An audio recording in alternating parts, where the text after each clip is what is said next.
back together here at the Board of County Commissioners zoning meeting, and I would like to call for a roll call, please. Commissioner Bernard. Here. Commissioner Kerner. Commissioner Marino. Here. Commissioner McKinley. Commissioner Sacks. Mayor Weinroth. I am here. Vice Mayor Weiss. Here. Thank you. Thank you very much. Commissioner Sacks, would you be so kind as to give us the invocation and this Pledge of Allegiance? Everybody please rise. Eternal God, in these troubled times when anxiety runs high and frustration runs deep, in the face of political transitions and an economy writhing in disarray, we are grateful for reminders of your presence with us, your love for us, and your grace towards us. Teach when we think that we do not have enough of this or that, to be more grateful for what we do have than fearful about what we don't, and more appreciative of what we have left than embittered over what we have lost. Show us, O God, where we need to be more swift to bless than to belittle, more quick to love than to loathe, and in this season of thanksgiving, more generous in our offered compassion to the forgotten and forlorn. Make our lives the answers to the very prayers that we offer in your most holy name. Amen. I pledge allegiance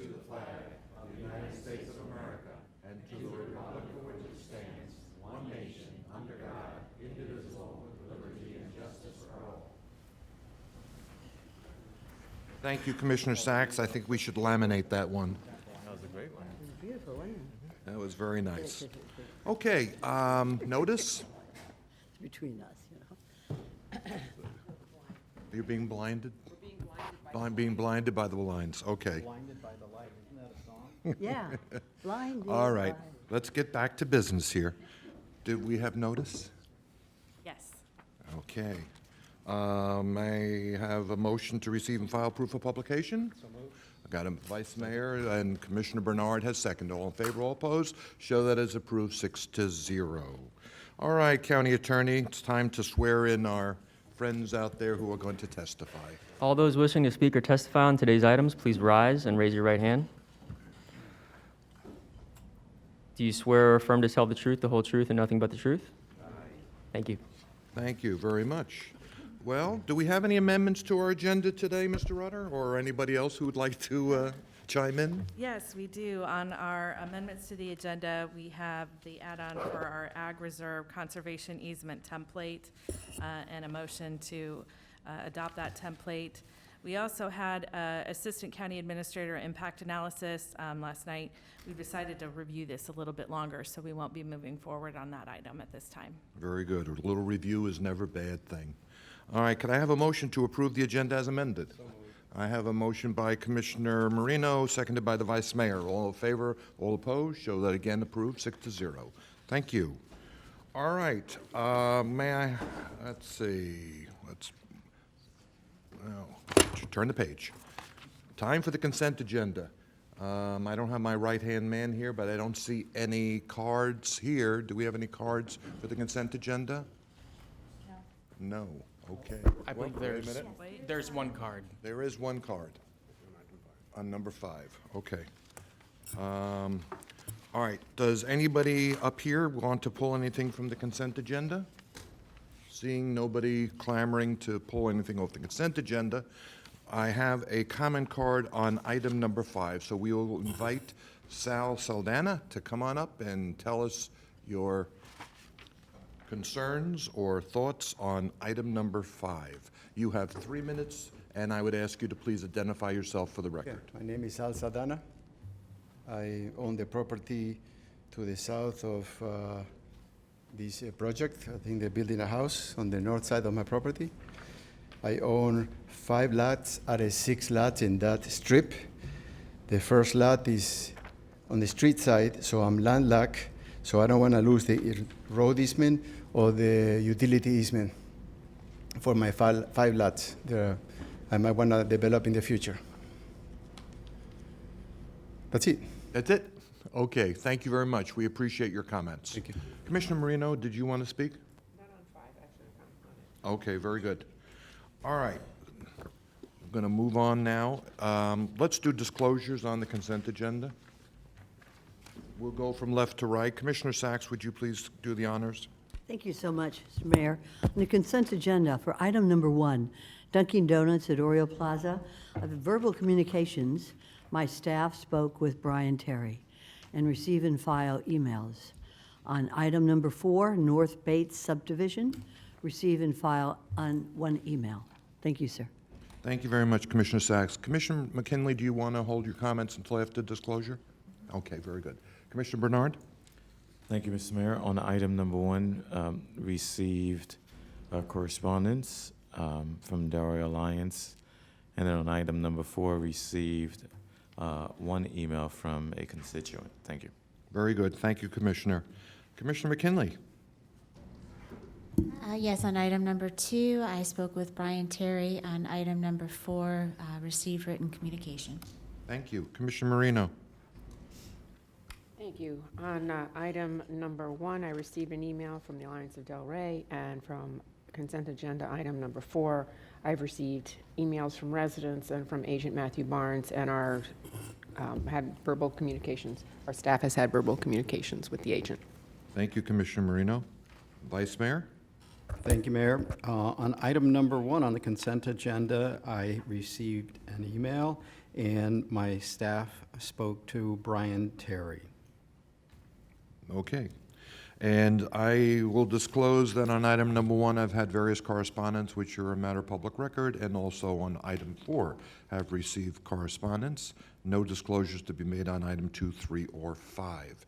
I have another comment card that came in, and we will accept it and allow David Rowland to come on up and have his moment to tell us about item 5. So, Mr. Rowland, would you please join us? Yeah, I Over there. on that one. Spent so long at that counter. Yeah, this is the abandonment of an easement, and I'm at the property to the north. I had filled out a comment because I wasn't sure if I was going to get here, but I don't have any objections, and I support the abandonment of it so that the property can be used in what it was intended for when they had purchased it. Thank you, Mr. Rowland. We appreciate your comments, and thank you for getting up here today. All right, I have a couple of lights on. I'm going to go with Commissioner McKinley first. Did you have any comments you wanted to make? Yes, thank you. And I have no objections to the item. I just had a question if anybody was here on item number 3, the Okeechobee Commerce Park. If that's okay.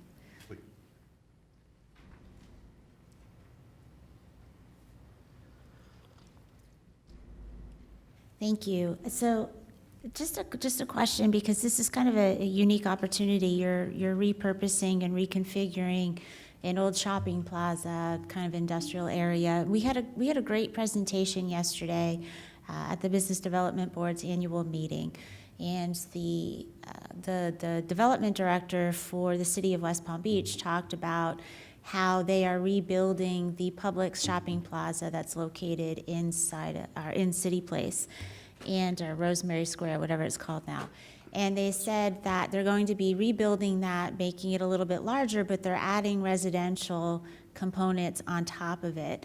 And this is something I think this board has supported trying to do. I'm just wondering if that's an option on this site, or if that's something that you guys would ever consider. I mean, seems like it would be a great location for that type of dual purpose. So Cameron Ennis for the record. The owner's not currently looking at that option. Really what they're trying to do is subdivide the northern parcel to be able to sell it to another owner. And that's a old post office warehouse. So not really looking at that, but, and I also don't think that with the MUPD zoning that they'd be able to do that. I think they would need a different type of zoning to be able to have vertically integrated mixed use. Residential is allowed in MUPD. Okay. So yeah. I would just take it back to your client that that's something that the board might view favorably, and we're hoping that rather than taking land out of other more rural uses that we're looking for people to repurpose, shopping plazas, old box stores, underutilized warehouse space, that type of thing, and making those creative residential units around the Absolutely. county. So, thanks, thanks, Mayor. Thank you. Vice Weiss, you had an amendment to your disclosure? Yes, Mayor. I received apparently one email on item number 4, so add that to my record. Okay, very good. That's now been incorporated into the record. Commissioner Marino, you're recognized. Thank you. I know on consent, we normally just whistle past the graveyard, but on item number 4, I just wanted to comment that, we've been working with the residents within Square Lake for quite a while, and, their biggest fear is that these larger parcels would actually become commercial or townhouses. And I think by what we're doing here, allowing the subdivision for residential lots, we are protecting the neighborhood and the whole neighborhood feeling of that. So I just wanted to say thank you to staff and working with the residents and talking with them, because there was a lot of back and forth on this, but to subdivide and protect it, I much appreciate it, and thank you all for supporting it. Thank you, Commissioner Marino. All right, I'm looking for a motion to approve the consent agenda. I have a motion by Vice Mayor Weiss, seconded by Commissioner Bernard. Seeing no further discussion, all in favor, all opposed, show that is approved 6-0. Okay, making short business of this, we're going to move on to our regular agenda. Item 6. Yes, item 6 is adoption of an ordinance. It contains 2 parts, one related to our transfer development right units, and the second being for our electronic message center signs. And we had LDROB yesterday, and they found that it met the requirements of the comp plan and recommended approval as well. So I can turn it over to Brian to summarize transfer development rights, and then Jerome Audi to summarize our electronic message sign amendments. Thank you, Wendy. Good morning, Board. Brian Davis, the Planning Division. I can make this very brief. You've all been briefed on this. Brief is always good. This is effectively a low-hanging fruit code amendment to bring the TDR program and the requirement for workforce housing units to be similar to what we already have in the workforce housing density bonus. And it will enable, if there are changes made later to the code for addressing things like in lieu or exchange builder, you can do it all at once then, but this just will bring that into alignment, and it will make the actual administration of that easier and so forth. So with that, I'm happy to answer any questions that you all may have, or I can even give you a slightly more lengthy presentation, but I'll happy I to don't be think quiet. that we are looking for anything more detailed. You've done a good job of updating us during our pre-meeting meetings. So that being said, I'm looking for a motion to approve item 6. And actually, we do have a short presentation on the electric signs, if that's okay. If you are inclined We to... don't often get to do presentations because we're excelling at the mini agendas. So, Jerome Audie's here. I don't think he's had a presentation before the board. So he's a very short. We're going to enjoy this presentation. Okay. Good morning, Jerome Ati with the Zoning Division, here to present on CR 2022-003 electronic message signs. Just a quick summary. This item is a county-initiated amendment to Article 8 of the Unified Land Development Code to allow electronic display for signs associated with the assembly-type institutional, civic uses, places of worship, government-owned public parks, schools, colleges, assembly nonprofit, and assembly membership nonprofit and assembly institutional nonprofit. These specific uses communicate information to county residents for community events and assembly opportunities, and also may provide an additional resource for government in communicating information to the public in times of emergencies. This amendment also removes complexities and redundancies related to electronic signage and allows for a more streamlined approval process for signs integrated with electronic display. We have revised the electronic display types for signs and revised definitions sourced from the American Planning Association Model Sign Code. So a quick background. The county has received numerous requests, mainly through the building permit processes, for electronic display to be incorporated into signs for places of worship. The board BCC directed staff to research and prepare revisions to the ULDC that would allow these types of uses to take advantage of electronic display. And current allowances in the code include regional facilities, time and temperature sign, fuel prices, and PUD informational signs. All definitions related to signage have been relocated from Article 1 to Article 8, and this will allow for better readability and understanding of the terms. This relocation also included the incorporation of definitions and terminology from the APA Model Sign Code. Just quickly on the types of displays that we'll be allowing, we have the first one, which is the manual changeable copy, which is basically standard changeable copy signs that change manually. You see these all over the county. We have the message center signs, which is electronic alphanumeric display of information. In many cases, you see these at gas stations and gas stations for fuel prices and time and temperature signs. And finally, we have the digital display. This is the portion of the message sign that is made up internally of illuminated components capable of changing the message periodically, and maybe in the form of LCD, LED, or plasma.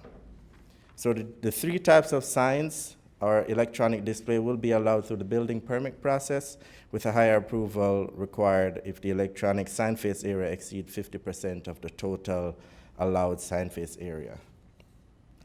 Just quickly, we also revised the PUD informational signs to change that name to PUD or residential subdivision information signs to capture residential subdivisions. And these signs, again, are alphanumeric and are owned and operated by property owners associations and provides notice to residents of events.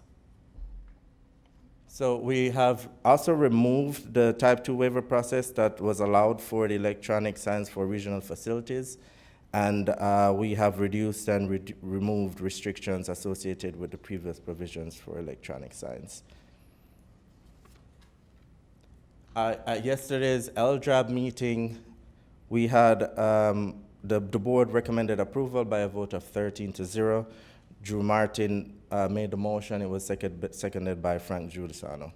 Staff recommends approval of the amendments as indicated in the staff report. And this just applies to the unincorporated, not to the municipalities? Right. Okay. Vice Weiss?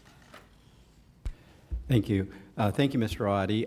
Just a couple of questions. In regards to how quickly the signs can change, is there limitations? Yes, we have that based on the speed limit of the road adjacent to the sign. Right now we have, if the road speed limit is less than 45 miles per hour, they change, the minimum time that it has to change is 12 seconds. If it's greater than 45, it's 8 seconds. Okay, and then in regards to animation, that might be distracting to drivers? Yeah, those are prohibited. Pulsating sign, flashing signs, animations, jumping, those are prohibited. Okay, very good. Thank you very much. Thank you, Vice Mayor. Let the record show that my good friend Commissioner Kerner has joined us. Question for our legal counsel. Since Commissioner Kerner was not present during the consent agenda's approval, does he need to give us his disclosures? Yeah, if he did not vote on it, he doesn't need to disclose Okay, anything. very good. So we will continue then. Commissioner Sachs, you're recognized. Thank you very much. I want to thank Lisa Amara for bringing this forward. This was brought, and Maria Bello. This was brought to me by Kim Sire of the Crossbridge Church. And I think that what has happened with your good work of staff is to modernize and to revise our provisions so that those facilities and churches and other places of worship that want to be able to advertise can at least follow these new revisions and in a more modern and simplistic form. So thank you very much for bringing that on. Appreciate it. Commissioner. Commissioner McKinley. Thank you, Mayor. I'll go back a little bit further than that. I'd like to give a little shout out to Jimmy Kelleher from the International Brotherhood of Electrical Workers, who initiated this many years ago, and we started it as a pilot project. So shout out to Jimmy that something he started actually came to complete fruition. Thanks, Mayor. Before you left. Yeah, before I left. All right, we seem to have talked this one out, and we have our presentation.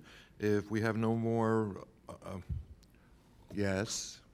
Apologies. I don't believe that there was a discussion on LDRAB's recommendation for the TDR amendment. I just wanted to get that on the record. The motion for the TDR amendment was 12-1 with Drew Martin dissenting on that proposed amendment at LDRAB. Okay, very good. Thank you for always keeping us on the straight and narrow. I'm looking for a motion to approve the adoption of the ordinance on the electronic messaging signs. I have a motion by Commissioner Marino, seconded by the Vice Mayor. Seeing no further discussion, show that as approved, 7-0. Thank you very much. That also included the TDRs as well, right? Of course. Okay. The clerk will note same. All right, we're going to move on to my favorite topic, EVs. We have Megan Houston and Jake Leach here for a presentation on electrical vehicle charging stations, and we're having a bit of a change of the guard. And as they come up.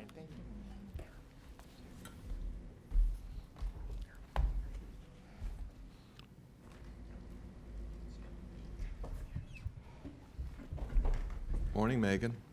Morning. Nice to see you all on a Thursday. It's always good to be here.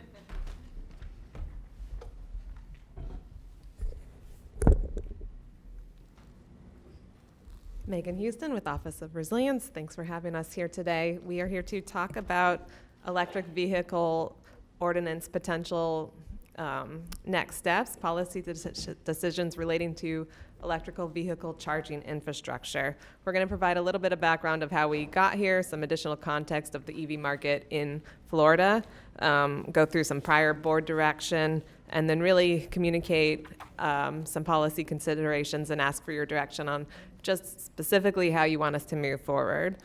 I'm here joined by Dr. Jake Leach, who is our EV go-to resource in the Resilience Office, and we will try to keep all the driving puns to a minimum today, but it is a little hard to do. We're all plugged in. We're all plugged in. Here we go.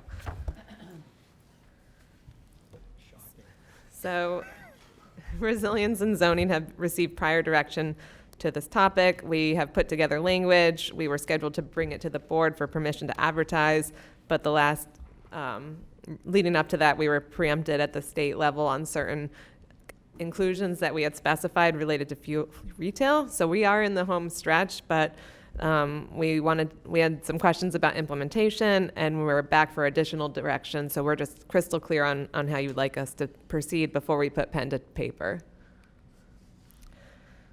Here's a map by FDAX that they did back in 2020 of their electric vehicle roadmap. It's a little hard to see, but they were analyzing where should we be putting charging infrastructure. You've heard about range anxiety and people not wanting to buy an EV car because they might not be able to charge. So FDOX looked, and in Palm Beach County, they determined that along the coast, that's where I-95 is and our turnpike, that's a really logical consideration, a good site, a little bit more diverse or dispersed as we get out west, but really that they were thinking that in that corridor, it made sense to continue to add infrastructure there. Moving to the FDOT's 2021 plan, they were looking at just battery electric vehicles, so not your Prius, but your Tesla or your Leaf, the things that actually just plug in and don't use gasoline at all. And you can see Palm Beach County, per 100,000 people, just in this limited market, right, with the Teslas and the electric, that we are leading the way there. I had to stop myself from saying leading the charge, but we are leading our way in that Palm Beach County is a hub of where people are making these purchases, making this investment in electric vehicles. We are a leader. We're a leader, yes, on this map for sure. So now moving to how we got here, we had a motion, or we, at a public hearing, the board directed Resilient staff and the zoning division to work together to explore public policy options that encourage and or require developers to prepare for electric vehicles. Since we first discussed this item, we've met with the public, with developers, with our colleagues at other jurisdictions on this item. We had an LDRAB subcommittee dedicated to this item. And then, as I mentioned, it had a requirement for gas stations to be installed. So we had to go back and remove that and make sure that we were in line with state direction. We've also been working with our new director of zoning and making sure that and she raised some good points about implementation and how we should be thinking about this, actually on the books and how it's going to be resolved. So we've been working together and collaborating on potential next steps. The original motion back in July 2020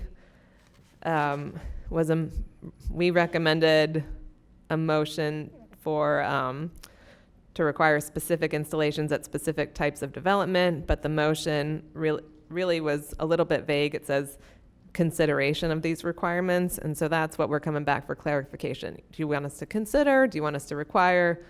That's where we're going today.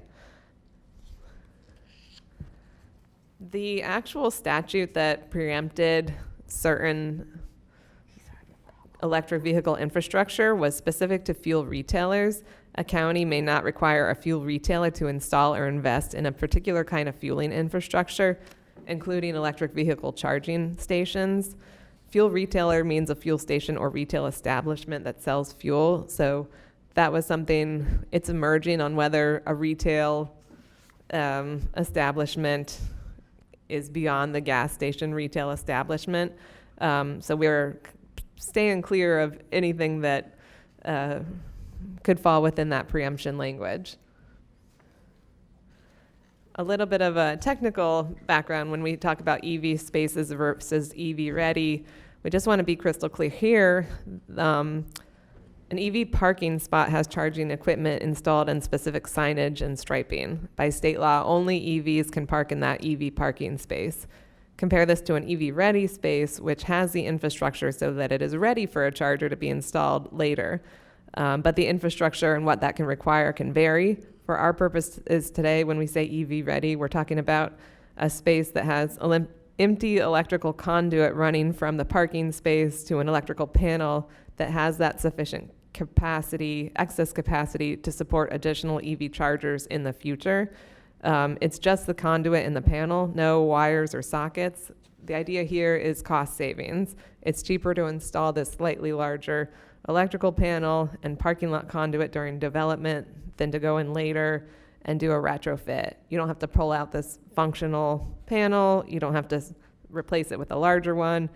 You don't have to dig a trench through your parking lot. So if the market is heading this way, it means that retrofits can be a lot more seamless when we're talking about adding electrical vehicle infrastructure fully loaded there at the end of the day. And if the site owner decides not to convert an EV ready to space to an EV space, anyone can park there. It's not messing with the facilities. Until you add that charger, then that space becomes EV ready.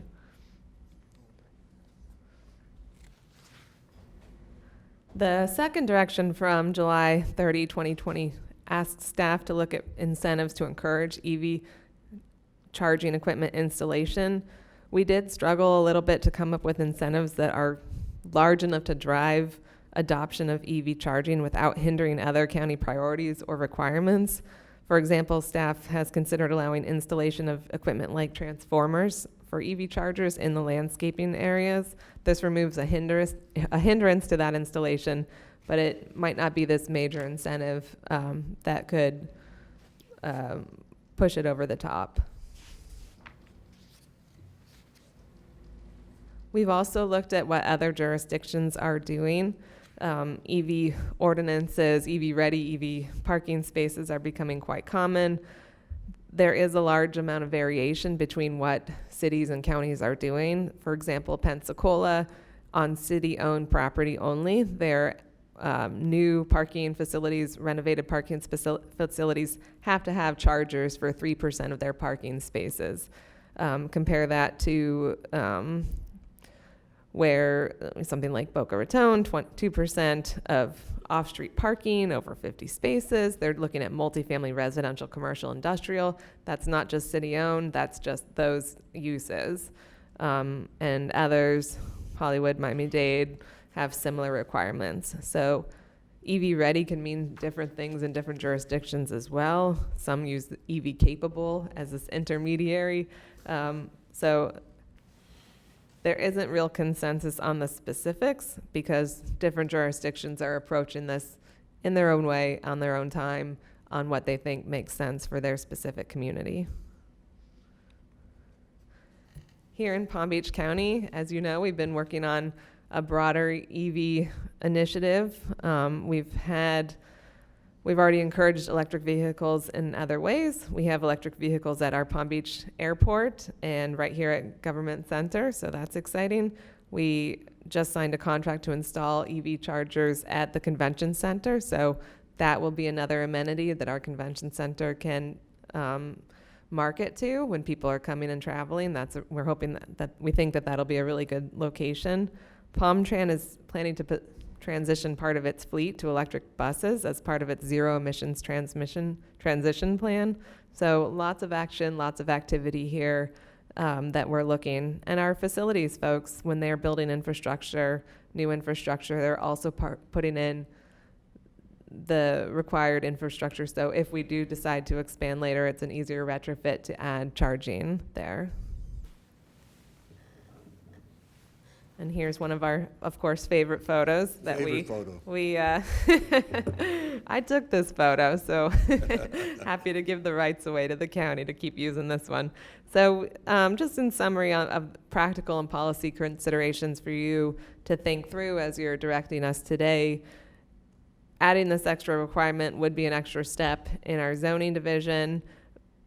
Resilience Office is willing to take over the DRO process as it relates to EV, but we're new at it. It would be a new thing for us to learn. We're happy to do that.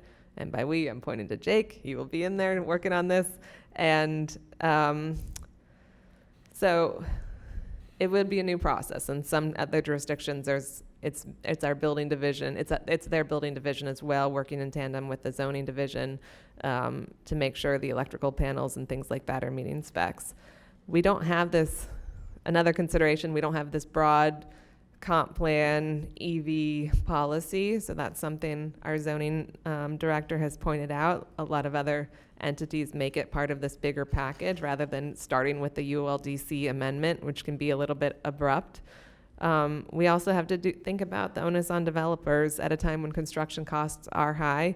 We believe it's cost effective, and you do see these significant savings by installing during construction, but it is an additional cost.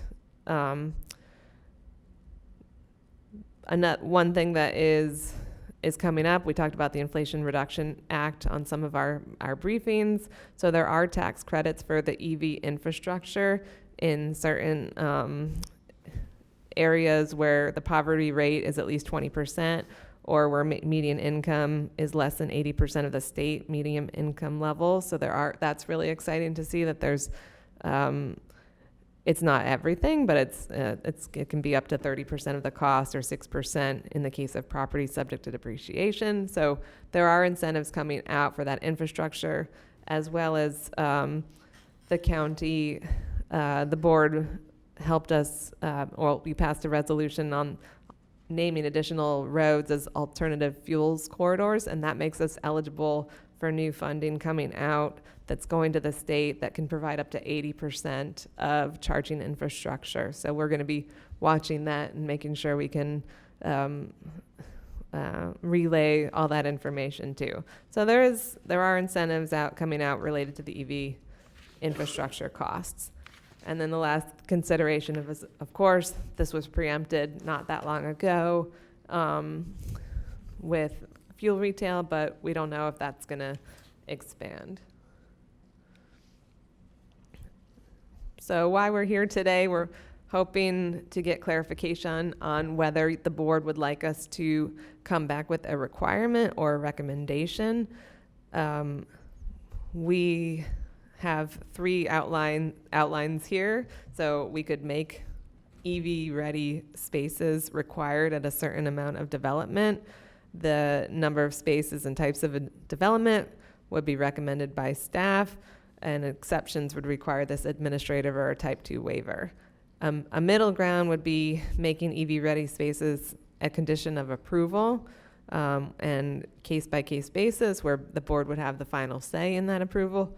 Or we could start with voluntary, making this purely voluntary, encouraging people to do that, removing the hindrances and helping to clarify language, similar to what we did with Soul Smart Gold designation in the solar space, where we removed barriers to making solar implemented. It could be a similar kind of voluntary thing.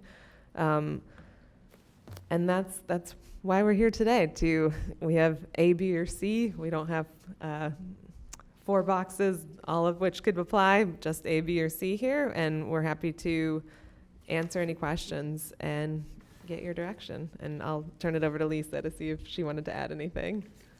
I'll just add that the zoning division is fully supportive of electric vehicles. It's just having a mandatory requirement adds another link in the chain for getting development before you and processed. But we're super excited that we've added resilience to development review officer.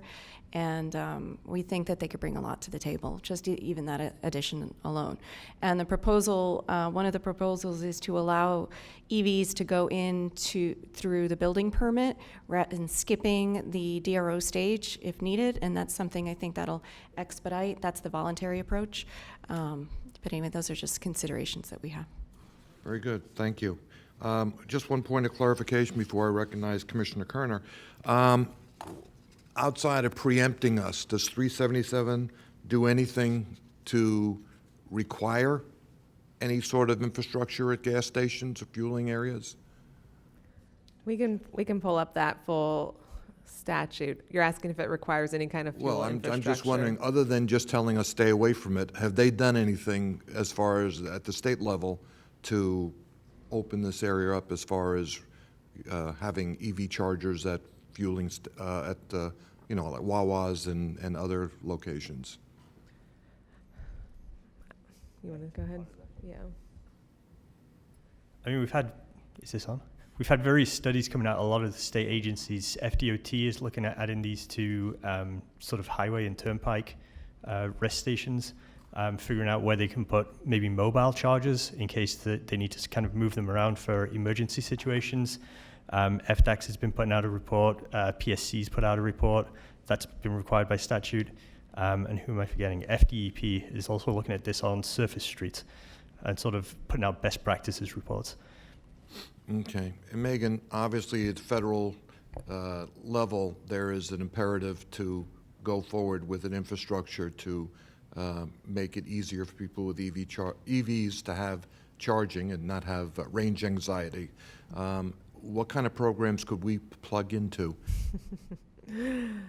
Yeah, we need to stay, in my opinion, we need to stay on top of how that money is being sent to the state to make sure Palm Beach County is ready and eligible to apply for the funding from the state. I mentioned those alternative fuel corridors. That's heavily trafficked areas in Palm Beach County where we could, that funding, 80% of the infrastructure, that's huge.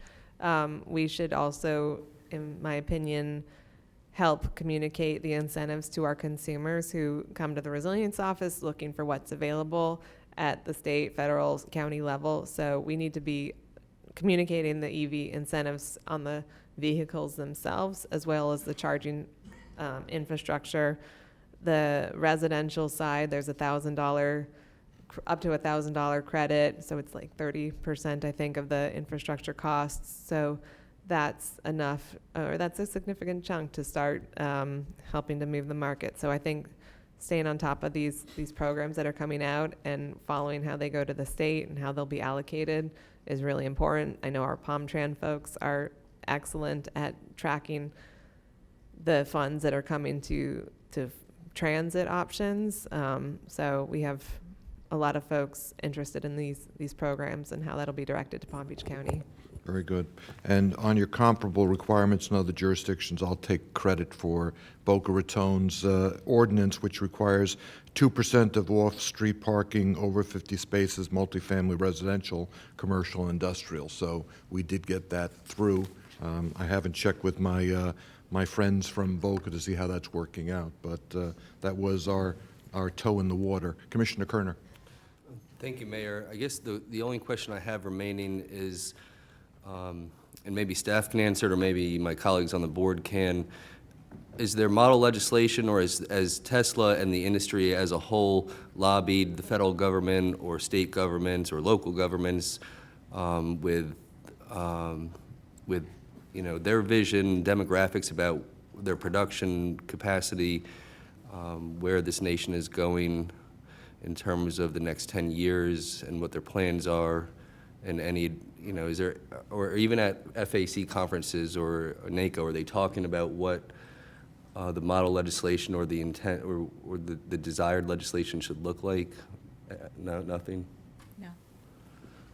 Commissioner, I've seen studies by electric vehicle kind of nonprofits or coalitions where they're talking about model ordinances that states and counties, counties and cities could adopt, but I haven't seen anything from vendors with that kind of model language.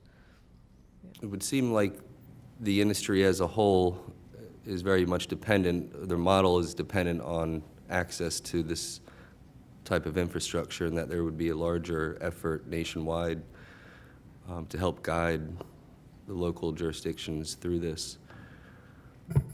Nothing from your end? No, I think President Biden has put that as one of his imperatives on the federal level, and I think there's going to be money coming down to, again, establish that infrastructure so that people can feel comfortable with an EV. TAFAC, our former president TAFAC, I guess there's nothing coming up through the committees that you know of? Not that I know of, but after the meeting, I'll check in with staff both in DC and Tallahassee, and I'll send you guys a memo. Great, very good. All right, my lights are bubbling here. Mr. Rudder, did you want to say something? No? Okay. That's Ramsey. That's Ramsey. Oh, the other side of the...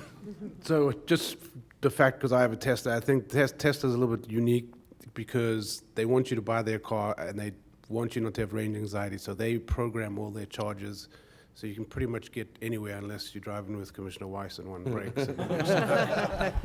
But so they have in order of 20,000 plus charges, and they just put them wherever they think it's convenient for you to go. Like at the outlet mall, you can go there and shop because they will give you a full charge, and some of the new cars, 15 to 20 minutes, you'll get a full charge, 350 miles. So they kind of driving themselves, and it looks like FPL is kind of riding on their backs because wherever you see a Tesla one, there's an FPL one too. So they're trying to do that. So it's a little bit market-driven, or a lot market-driven, because they want you to buy their car because they got all the charges around where you can go anywhere. Spoken from a user like me. Commissioner McKinley? Yeah, thank you. After Hurricane Ian hit, I was monitoring social media quite a bit, and a lot of the Republican leadership was making a significant amount of social media posts highlighting the fact that electrical vehicles didn't work very well in hurricanes, and in the flood they ruined the battery. And so it seemed to me that there didn't seem to be a whole lot of support for electric vehicles. I'm just going to put that out there. I have a question for you, though, Megan. You mentioned that the federal government is looking at putting vehicle charging stations at rest areas, because the last time I met with Secretary Thibault, when he was still our DOT secretary here in Florida, he said that that's not possible. There's actually a federal law that prohibits electric vehicle charging stations at rest areas, And gotta love the power of associations. It's because the American Truck Stop Association opposes it and pushed against it, and so it never made it into federal law. So they have to have the charging stations at truck stops and those types of facilities instead of at rest areas. So has there been a change in federal law that I missed somewhere? Yeah, we might have, I don't know if it was a federal, but on our turnpike systems right now, they definitely, in Florida, the turnpikes definitely have charging infrastructure there. And so that might have, maybe it's not called a rest area, but at our turnpike facilities. Well, we have service plazas that are, privately operated Yeah. gas stations, but the rest areas are, they're just bathrooms and they're not supervised, and there's really no other infrastructure other than maybe a vending machine. Right, that was a mistake on our terminology. Okay, I mean, that is something that we should look at, but not us, but maybe higher ups than us. I don't support mandating any of this, but I do think it's a good idea to make recommendations. Thanks. Very good. Thank you, Commissioner. Vice Moise? Thank you. Just going back to this issue of a fuel retailer, because I know in doing some research, and I can't remember what I was looking up, but I know like when you buy canned propane and so forth, that's considered fuel, and you're required to pay a fuel tax on those sales. Are they then under the exemption because they're selling fuel? So, and has anybody from legal researched that to find out if that's going to run us into their preemption? We did discuss that with our county attorney when the preemption came out on just what the retail establishment, how far that goes. It's murky, and I'll defer to Mr. Stone on that aspect. Yeah, I think we determined that at the time, this was a couple of years ago when this issue first came up, that it was potentially limited to just your prototypical gas station type facility. And it was very new at the time, and we had kind of tried to survey other jurisdictions and any interpretations that might be helpful, bill analysis. And I know at the time we'd kind of settled on that, but in the succeeding 2 years, there might be some more intel on that to better inform whether that could include more than just your prototypical gas station type facility. Okay. And then it would be helpful for me if you guys could, and you had it in a verbiage format, but if you could put together a table of what different jurisdictions are requiring, or if it's if they're recommending, or if they're offering any incentives. That would be helpful to see in a table format to just have a better understanding with it. And then I think the other thing that's interesting with these vehicles is the fact that many people are installing chargers in their private residences, right? So based on what most average drivers do, it provides enough capacity for most people most of the time, where they're not looking at outside sources. However, it was in fact, it was last Friday, I went to a ribbon cutting at Golden Lakes Senior Community, and they had installed their first EV charging for their community, and it was done by their Phase A board. They worked with a private provider. It generates income for the association, and but to see a community as that, but it had to be retrofitted.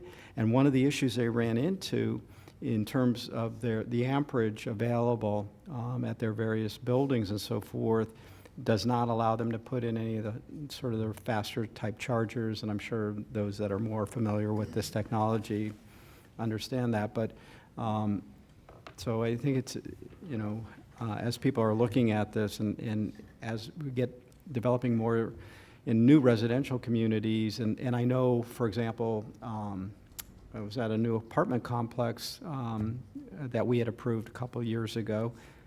That's one of their selling points, to bring in their clientele. They have an expectation today that there are going to be electric vehicle charging capabilities in these projects. So I'd be very interested to see some of that information before I want to make a recommendation on those things. Thank you, Vice Mayor. And, I think free market is certainly very important to this, and I think it's going to probably catch up as there's more demand. I'm certainly going to see if I can't nudge this a little bit further along. I hear the resistance, and I understand it, but, I think that we need to help those who are making the decision to go to EVs so that they are not going to deal with range anxiety. And I'm in a condominium right now where there are 20 chargers, and that's done because they knew they needed them for the people that were moving in there that are demanding EV chargers for, their electric vehicles. So, this is going to happen. It's the question is whether we want to get involved in trying to help it along a little bit. Legal input? Yeah, I just wanted to follow up on what Vice Mayor was asking about the propane tank locations. I just looked at the statute again, and it defines fuel retailer as a fuel station or retail establishment that sells fuel to provide power for vehicles. So propane, unless there's type of vehicles that use propane, I don't believe that would fall within it. I don't believe Florida has private LNG or public LNG facilities. I think the only one I can think of is down in, I think there's some down in Miami-Dade. So. Mr. Rutter? I did want to pick up on the point the Vice Mayor made as well. What we didn't do a lot of expressing was the proactive nature if this board wanted to take something up. So we don't face projects coming back that might have been built a year ago, 2 years ago, and they're coming back to us in 5 years to create spaces. And we would have to do in here, now they have to go through a zoning process to modify the site, and it might disrupt the buffer. When you don't plan for it in advance and you come back afterwards, that'll create another level. There's an initiative here that could take on forcing the property owners to be proactive and think it through. One of the options is certainly just to do it for the undergrounding. This is not to necessarily put the vertical piece in as well. And then Vice Mayor, to your point about you've sourced then the electric and that true capital piece and thought it through. It might not be the proper time in a year to open that, but 3 years from now, 5 years from now, you don't have to come back to us, change things, do a modification, you go straight to building permit. Thank you, Mayor. So would they be required to do a new site plan if they were to convert parking places? Potential exists if you were modifying some parking spaces and you had to reduce a couple, and it might have meant if they were bringing out some electrical pads and it meant moving some landscaping around, et cetera, that potential does exist. So that's then going to eat up a lot of staff time. It's going to eat up a lot of costs for everybody. A lot of the interest here, yes, is just being proactive and having thought it through up front, so you don't have to react to it 5 years, 10 years from now at some point. Could they potentially designate on the site plan in advance where this was going to go, as opposed to, so that can you have a dual? If I could speak to that. So one of the requirements right now is that in the code today is that they're required to identify the EV parking spaces as part of the site plan. And the proposal is to eliminate that and to let them go straight to building permit. So whether it's mandatory or optional, we've agreed that we are making accommodations to prevent folks from having to modify a site plan. Like, for example, Golden Lakes, they didn't have to modify their site plan to go in because they're residential. But there's language right now for commercial plazas that require them to amend the site plan. We're proposing they go straight to building permit. Typically, the zoning division doesn't review things underground. We also don't have an electrical engineer. So that's why this is a challenge with negotiating this out through the DRO process. We've discussed with the building division, we can't mandate through the building code. There's not enough time. We have time frames. We've got to review the building permit. So there's no mandate that we can do there. If we have a mandate option, that has to go through the development review officer process, and that's where they would come in, and we would Resilience would work with them where the appropriate locations for those items are, because the mechanism to mandate it is through development review officer. And then if it's mandated, we also have to have an out. Almost everything in the land development regulations has either a type 1 administrative waiver, a type 2 for URA, one of those waivers that comes to this board, or then there's variances, there's administrative variances that staff process, everything has to have an out. So if we go with a mandatory option, we'll have to come back with, would it be a board approved exception waiver, type 2? Would it be staff approved? Would it be a variance approved by the zoning commission? Because everything that's required will always end up with someone who doesn't want to do it. So, that's part of the conversation. But for today, we're looking for direction so we can continue some work and some reach out and then come back. And the other thing I wanted to add was the threshold. Land Development Advisory Board recommended a threshold for mandating these spaces as with retail and office as small as 10,000 square feet. That is just, in my opinion, not a viable way to spend our energy, is to mandating it on something that's smaller than a pharmacy. Those quick turnaround retails is not something that we see is an area where we should expend our energy. Larger plazas, the FPL one on Okeechobee at the Palm Beach Marketplace, they did that voluntarily. The Outlet Mall did it voluntarily. Those larger projects, maybe that's somewhere where we want to funnel our energy if we're going to mandate it. But on the teeny tiny, the ones, I don't think we'd get a lot of bang for our buck. May I add one comment too? If we are talking about just underground, the conduit and the electrical panel, generally you still want to know where that's going, so you're not sending the conduit to the wrong space later. So generally people, if like in Coral Gables, there's a 3% requirement that those parking spaces have to have that underground infrastructure. So they're going to say, okay, these 8 in the back, probably, we're going to send the conduit there. We're going to have our electrical panel capacity there, and it's something like 40 amps. They have to plan for eventually that to go there. So you do generally know where those spots are going to be if you're subject to that requirement as a developer in Coral Gables. And I'll see if Jake wants to add anything. Yep, okay. Thank you. Okay. I have 3 more lights. I'll just make 2 more comments. Again, obviously, this is something that has been on my mind. That's why it's back here again. I mean, I'm hoping at least we can agree to make the EVs and EV-ready spaces purely voluntary, but amend the code to remove the hindrances and clarify language. I would love to see us take another step and perhaps make county-owned property where we have new or renovated parking facilities to have a requirement for chargers. I think we should at least establish that the county is at the forefront of this. So let's continue our conversation. I'm going to go to Commissioner Sachs. Mayor, you really led the way in having the first, did you have a Tesla? Was that your first? No, I had a Leaf, the first A Leaf, okay. Really led the way, and now there are other commissioners who have, electric vehicles. Do you have that? I do. Oh, okay. Besides the Corvette, I also have a Tesla, and I use the charger, and Ramsey's given me some good advice on how to get the most bang for my buck when it comes to plugging that sucker in, because it does take a lot of electrical juice. But I definitely think that after you're leading the way, Mayor, I think that this is something that we have to make a choice in this county. Are we going to be in the 21st century, or are we going back to the 20th? I mean, Pete Buttigieg, head of our transportation, says this is something that the country has to go forward on. And he's right. Pete Buttigieg has listed this as one of the priorities for the federal infrastructure bill.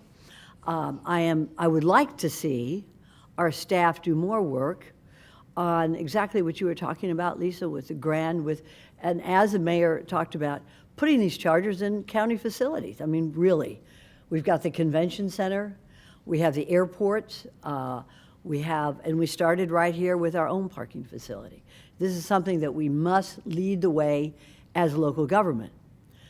Secondly, I didn't see yet, and I would like to see what the state of California has in terms of their EV registrations and their available chargers, because we all know the state of California is mandating that there will be no gas combustion engines vehicles after a certain year. So they're really leading the way in our country when it comes to climate change and cutting back on fossil fuels. We should be right there behind them. Third, I went to the International Auto Show in Miami last weekend, and I expected to see Ferraris, Maseratis, Corvettes. What I saw was electric vehicles made by Ford, which is one of the largest manufacturers of F-150 trucks and heavy truck vehicles by Ford that are electric. I never thought I would see the day. It was full of electric vehicles, General Motors as well as Ford. So we need to, in this county, give direction to our staff to move forward. And I know, Lisa, you're talking about policy. We need to have a policy here that reflects the climate change policies of our country, federal government, as well as other states, especially California, that is also vulnerable to climate change, as we are in this state, to make sure that we are ready when more electric vehicles come to our state, and our own buses are going on electric. So we are already leading the way, and I'd like to follow that. So, Mayor, whatever we can do to follow your lead and giving staff direction to definitely look at, number one, we should do what we preach. We should have it at our own facilities, and then lead the way when it comes to those building permits. Thank you, for Commissioner. bringing this up, Mayor. Appreciate it. Commissioner Marino, you are recognized. Thank you, Mayor. Okay, staff, on your first recommendation, you say required at certain types of developments, number of spaces and types of developments to be recommended by staff. Can you expand on that? And also on the third one, you said amending the code to remove hindrances and clarify language. To me, that's like, okay, now explain. So please now explain. So I'll talk about the draft. So we do have a draft that we prepared, and it took out that mandatory site plan component, and it also allows some of the charging infrastructure to be in the landscape buffer. We found that to retrofit plazas, and I live in Lake Worth, and you'll see EVs popping up in the landscape buffer, and that was a point of contention with staff. Didn't want it in the landscape buffer, and if you don't put it in the landscape buffer, you need to do a variance, and I want to cut down variances whenever possible. So one of the proposals we have is to, okay, within a certain amount, you could put it in the landscape buffer. So that's in the draft right now, no site plan, straight to building permit. And then we had an additional component that was discussed and then recommended by the Land Use Advisory Board, which was requiring all multifamily development 50 units and greater to have some spaces, and all retail greater than 10,000 square feet, and all office greater than 10,000 square feet. And so that was like a separate, category that went along with the other ones. And then, but as we pulled the pieces together, like I said, we can't mandate through building permit, so that made us, through DRO approval process, put those mandated steps in. So that it kind of, it makes it easier for voluntary, but it makes it more of a challenge for the mandated ones, those multifamily 50 and greater.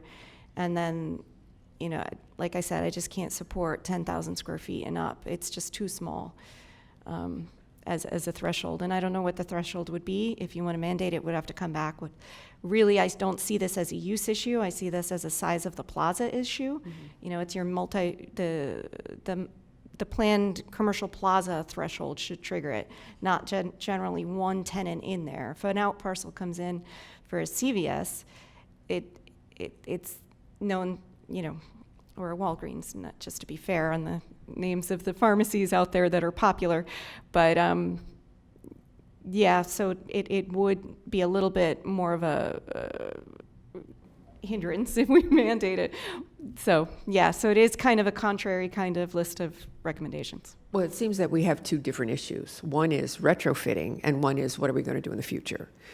So you can't mandate, or are you asking us to mandate for retrofitting and for going for the future? So it's two different issues. Yeah, and that was actually one of the LDRAP recommendations, was substantially renovated properties also having to put that in, which is another hindrance, because as you saw Okeechobee MUPD, they're going through a process. They're not renovating as part of that approval process, but we have a lot of projects coming in with changing their use approval and all that other things, and to mandate it for them when they have an existing plaza, you know, that can't work. So there's a lot of challenges with that route.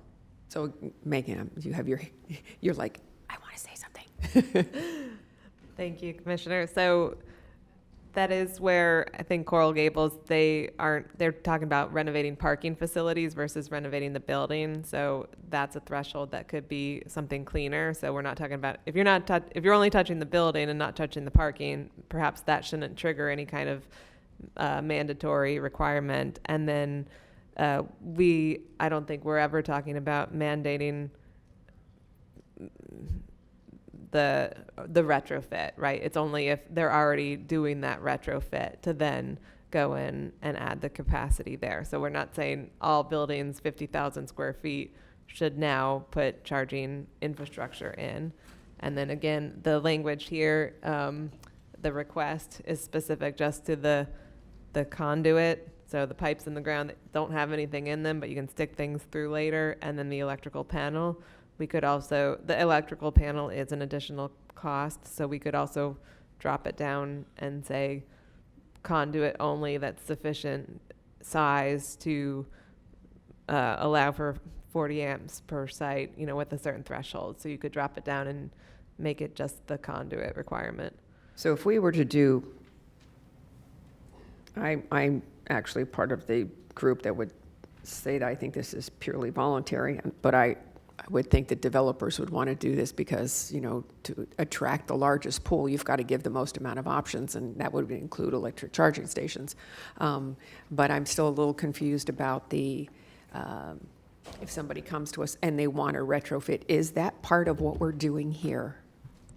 So I'm sorry, I need some clarity. We could, you know, drop that off the table, no retrofits, and it's only what Megan said, what they do in Coral Gables is if they're redoing the parking lot. But you're looking to make retrofitting options available more clean.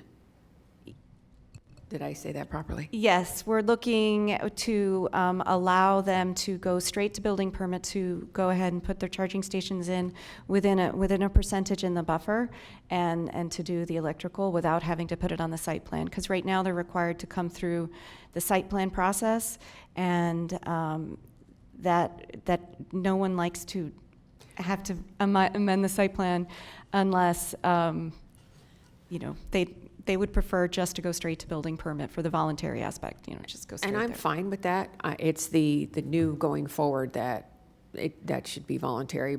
But again, I would believe a developer would do anything in their power to make their property more saleable or more usable by doing that themselves.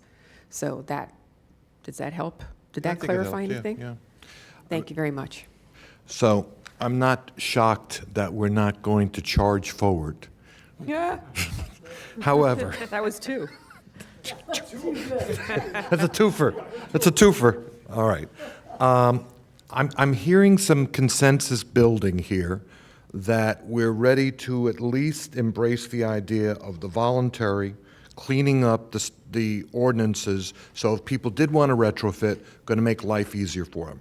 I'm hearing some traction for the idea on new construction that we would have some requirement in there, and I haven't heard any discussion about county-owned facilities. I'm hoping that's an easy, that hopefully is a given, so that we'll continue, but if we could agree on those three areas, I think we could send staff back with some direction. Commissioner Kerner? Thank you. Can you put the slide up with the mayor's photo on it? Gladly. I'm not going to reference the slide. I just think it's an inspiring photo. Maybe the best thing I've done in my time at the county, taking that photo. Copyright, Megan. So since you're looking for direction and we need to give it, I just wanted to be clear where I stand. I think the role of government here is that is to have an accommodating environment for the future of this technology. I can't foresee myself voting to mandate it on private parties. I don't know that that's proper. I don't think that it's a private party's obligation to fund this infrastructure. I think if it's part of the business model for Tesla and EV manufacturers, that they need to come into communities and assist with it. But certainly, I don't want us to stand in the way of that progress. It's technology that I believe in as well.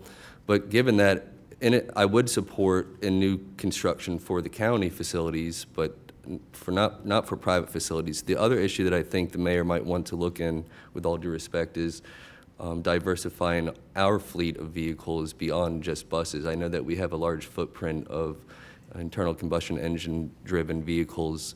Most of them are small, but we have a lot of different types of vehicles in this fleet, and I think it would be forward-thinking, Mayor, to look at how we can diversify our internal fleet towards electric vehicles as well. Thank you. Thank you, Commissioner Kerner. Commissioner McKinley? I don't need to repeat. I agree with Commissioner Kerner. All right. Can we agree then that we're going to look for staff to give us recommendations as far as county-owned property? We're going to agree that they're going to come back with some cleanup language in the code to remove any hindrances as far as retrofitting. Can we agree that they can at least give us some idea of what would be potentially for new construction, the kind of requirements we might have, and we can then discuss that a little further?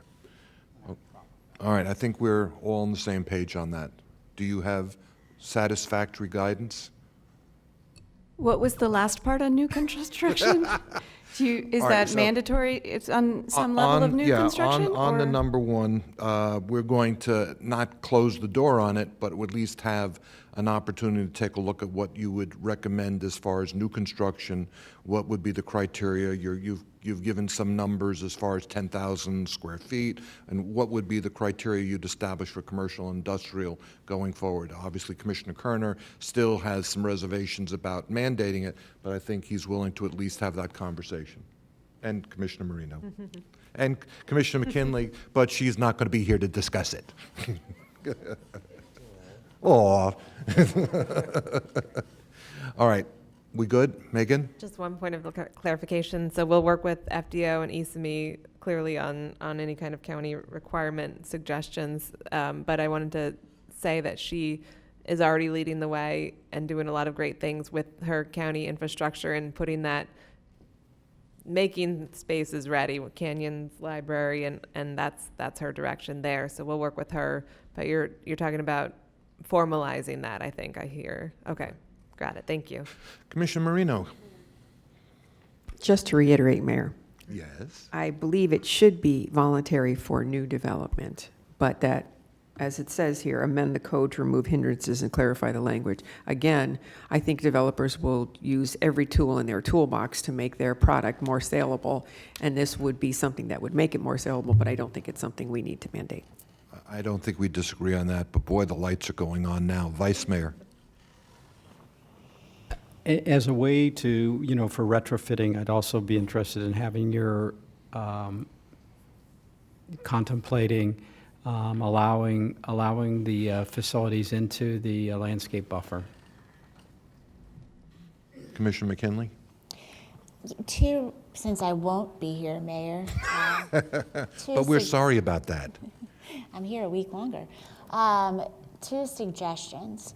I would reach out to the Gold Coast Builders Association, Home Builders Association, and see if that's something that they're working on. And the organization on the national level that is the leader in preemption legislation, model legislation, is the American Legislative Exchange Council, otherwise known as ALEC. Maybe reach out to them to see if they have found some middle ground on this issue before we issue a mandate that leads to a preemption. Thanks. Okay, clear as mud? Okay, very good. All right, we're going to move on now. We've ended our regular agenda. We're going to now take other department items. I see we have an item C, which is a planning director comment. So, planning director. Or a non-suitable facsimile. Brian Davis, this is Ag Reserve conservation easement templates. Just very quickly, again, already been briefed on this. It is custom of the county to have established templates for the Ag Reserve preserves. We've managed to go about 7 years now without ever establishing for Ag Reserve MUPDs because they already had easements in place. And so this is simply, as we're going through, we're getting requests to do them. We never establish them. We need to establish them. This would establish 3 templates. We've been working with one of the applicants as they've come through, got their development order. And so there's 3 here for Ag Reserve MUPD, just a standard one, a second one for a rural parkway, and then a third one with no recourse to the development area for a standard Ag Reserve MUPD preserve. We have comparable, it's just changing the specific language. So this is really something we just need to accept the easement templates, and then they'll be available for use for the development orders as they come through. So, and then one technical change that we omitted that I need to read into the record is on the rural parkway one, it references a prior county administrator in the file. It was one of those, we last modified the form back under the prior county administrator. For some reason, we actually named them in these templates. So we just, planning director was blank, just as planning director, but it does say that. So we need to make sure we take that out of the template going forward. So that's the only change to what's in your package. All right, I don't see anybody burning the lights on. I think everybody's satisfied with that information. All right. Very good, thank you. All right. Could we do a motion to approve the templates then? I'll take a motion. I have a motion by Commissioner Marino, seconded by Commissioner McKinley. No further discussion.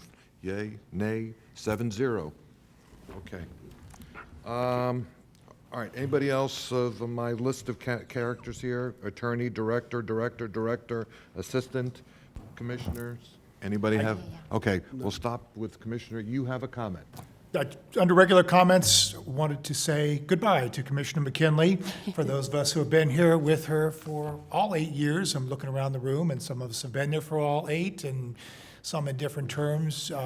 We appreciate all your engagement through the years. You've been through some fun ones with us, and I remember your first briefing where we were making modifications to the code related to adult entertainment, when you had an adult entertainment facility coming in your district that was reaching certificate of completion or of occupancy. So that's kind of how you got to start in this part of the world, but we've done a number of thorny topics with you. Always appreciate your feedback, your engagement, your knowledge on it, willing to engage. We will miss you. Thank you so much, and go Gators. Well. I make a motion to terminate Patrick Barr. So any of you who are keeping track of these kind of things, our organization meeting, when Commissioner McKinley will be saying her sayonaras to us, will be actually on the 22nd. So I think you might even get one more meeting we have one more scheduled. I don't know if it's going to happen or not, a comprehensive, we're going to work that out. Okay, so we'll discuss that in a couple of minutes. Let's do commissioner comments. I'm going to start from my left to right. Commissioner Sachs, anything? Nothing. Okay, Commissioner Bernard. No, Mr. Mayor. Commissioner McKinley. I'm sorry, Commissioner Kerner. He came in late, and I forgot he was here. And then wanted to speak a lot. So just wanted to reiterate Mr. Rutter's comments that Commissioner McKinley certainly has tackled a lot of issues from A to Z to double D. Is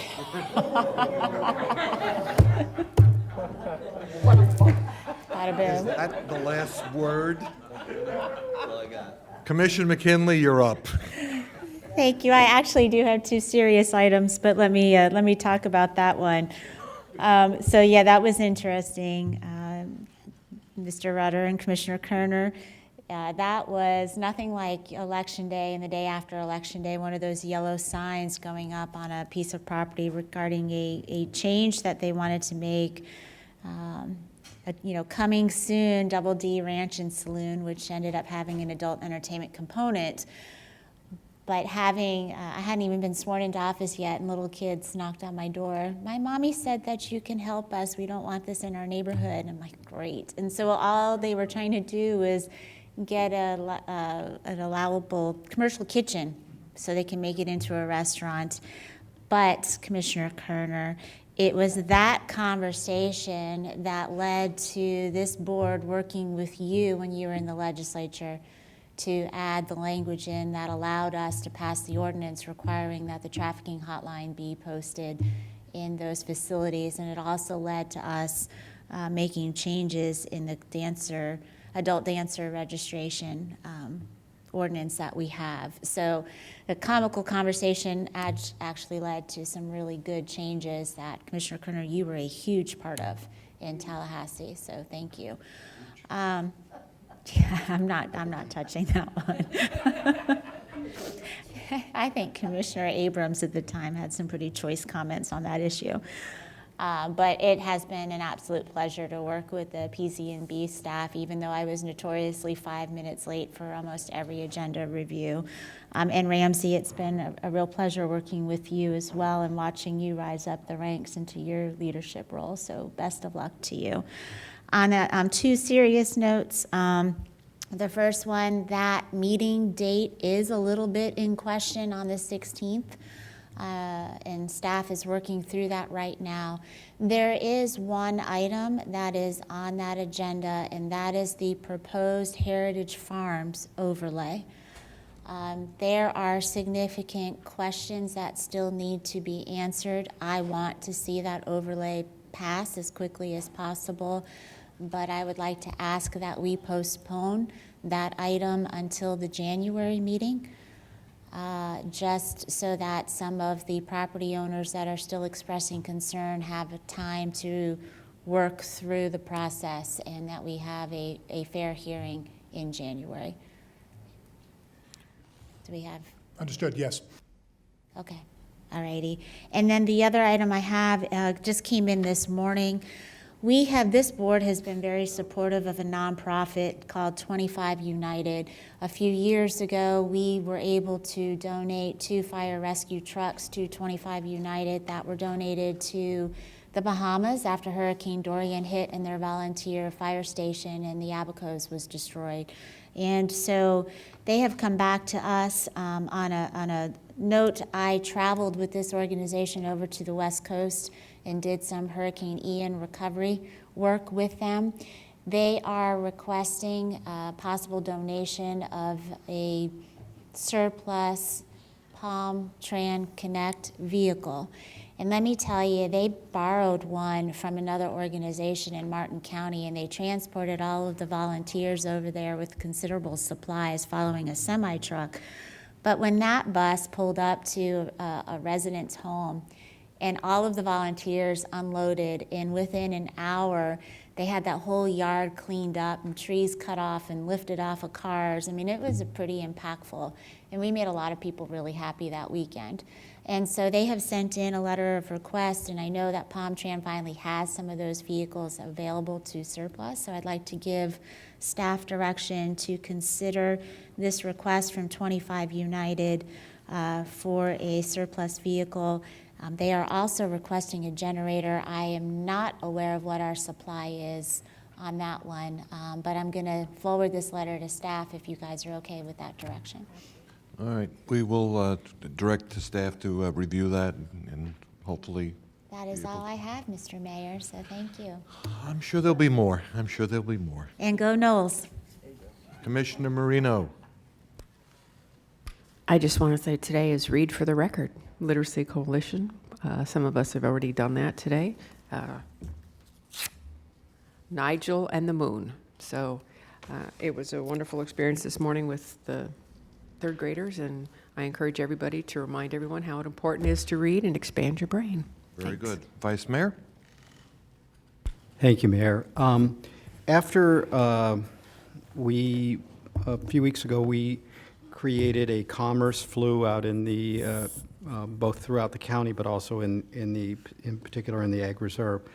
I had asked staff to do an analysis of what the potential would be if everything that could potentially get entitled for it.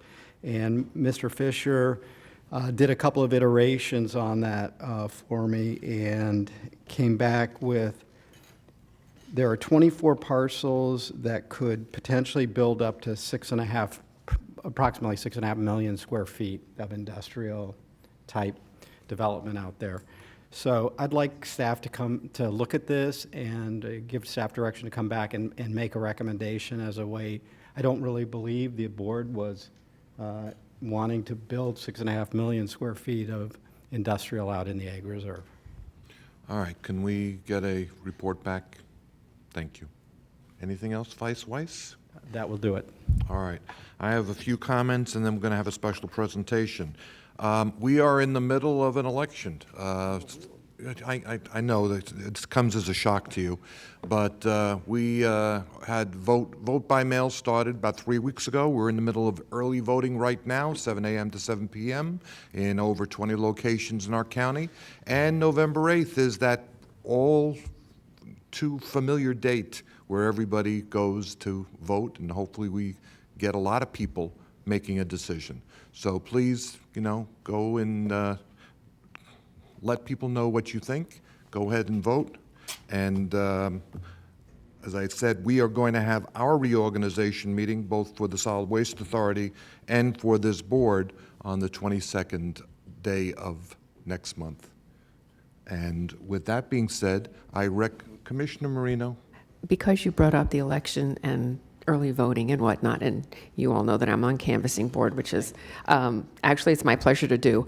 But those of you that are mailing in your mail-in ballots, please make your signature so we can read it and it does match your driver's license or your voter certificate. Because one of the things that we spend a lot of time doing, and Commissioner Kerner and Commissioner Weiss can agree to this, is looking at people's signatures to say, is this the same person as this? So please, if you're signing your absentee ballot and you're mailing it in to us, have it match your driver's license or your voter's registration. That would make it so much easier. Thank you. Yeah, one of the things our voters don't know is even though you may have signed your voter application nicely with good penmanship, when you went to get your driver's license and you were annoyed that you've been waiting for 3 hours and you just put a solid line when you signed, that's your signature. That electronic signature actually gets transferred to the supervisor of elections. So you may want to check and see what your signature is these days. Obviously, if there is a discrepancy, they will send it back to you, ask for you to clarify, give you an opportunity to clean it up between now and November 8th. But it's not a good thing for you not to be counted if your signature doesn't match. Okay, now I'm going to recognize our county administrator for a very important announcement and presentation. Thank you very much, Mayor and members of the board, for indulging me. I am breaking my own rules. However, there is a reason why.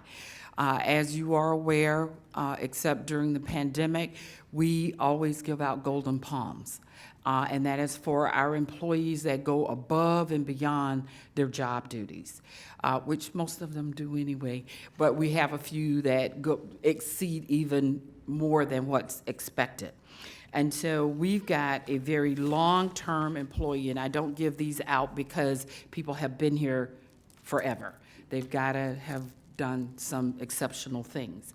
And so had we held our Golden Palm Awards as initially scheduled, this employee would have still been on board, which she still is, but she's ready to walk out the door.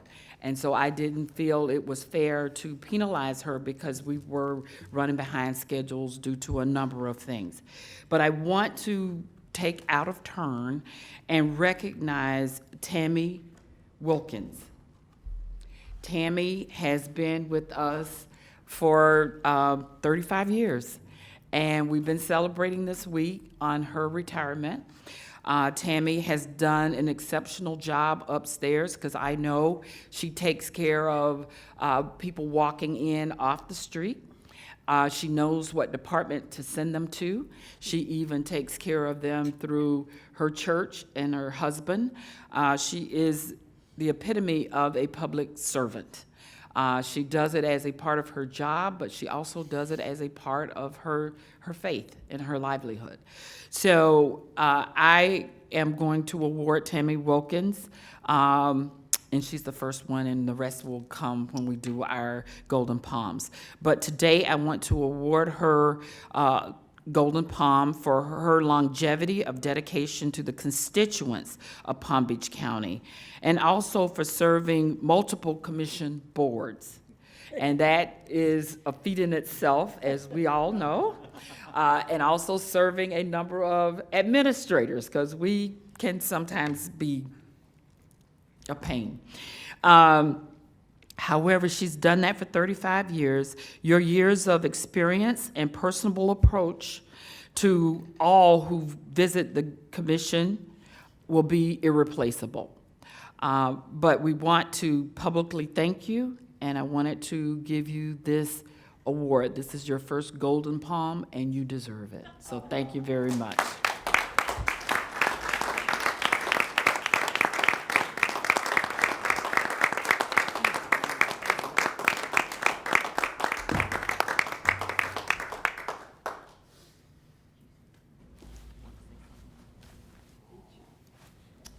We'll get it.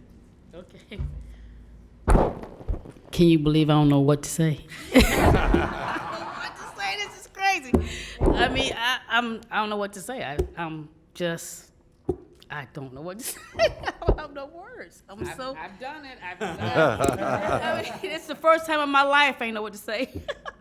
But I'm excited. I don't know what I am. I'm just really, really excited. I'm thankful. I'm grateful. I'm excited. I'm honored. I appreciate you. I appreciate all of you guys. I've had a blast with Palm Beach County. It's the best place in the world to work. It's been amazing. I've had a good ride. I have no complaints. Everybody have been amazing to me. I've met some good friends, good people, just great relationships. I'm thankful, I'm grateful, and I'm honored. And I appreciate y'all have been the best board in the world. Aw. So I'm excited. Thank you. Tammy, we're going to miss your smiling face every morning. Thank you so much for everything you've done to support us. Thank you. I appreciate you guys. Thank you. Thank you.